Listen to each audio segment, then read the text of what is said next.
નમસ્કાર દર્શક મિત્રો, TV17 પર આપનું સ્વાગત છે. કરીશું નજર આજના સમાચાર પર. વડોદરા ડભોઈથી.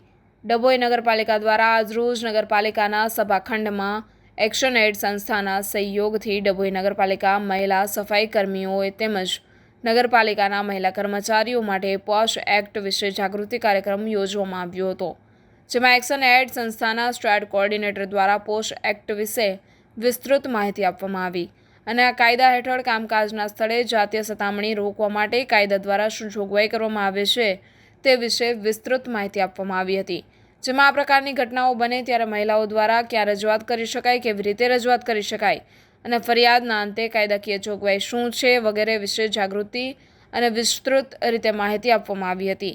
નગરપાલિકા કચેરી ખાતે આંતરિક ફરિયાદ કમિટીની રચના કરવામાં આવેલ છે. એ કમિટી વિશે જાણકારી આપવામાં આવી.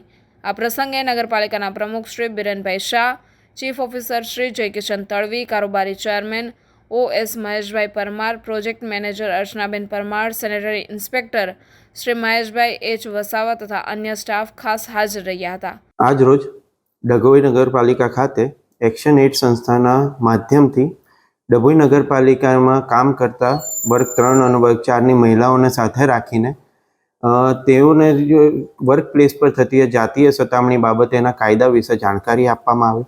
સાથે સાથે એમને પ્રોત્સાહિત કરવામાં આવ્યા કે આવી કોઈ પણ વસ્તુને કોઈ પણ સ્તરે સહન ના કરી અને સંસ્થાને એની જાણ કરે, જેથી કરીને આવી કોઈ પણ પરિસ્થિતિ ઊભી થાય તેને નિવારી શકાય ને એમને એક સુરક્ષિત અને સદભાવભર્યું વર્ક પ્લેસ મળી રહે તે મુજબનું આયોજન થઈ શકે. સાથે સાથે સંસ્થાના કર્મચારીઓ મહેશભાઈ H વસાવા, મહેશભાઈ પરમાર, પ્રમુખશ્રી, કારોબારીશ્રી અમારી સાથે ઉપસ્થિત રહ્યા હતા, જેમણે પણ આવી કોઈ પણ બાબતે સહકાર આપવા માટે પોતાની તત્પરતા દર્શાવી હતી.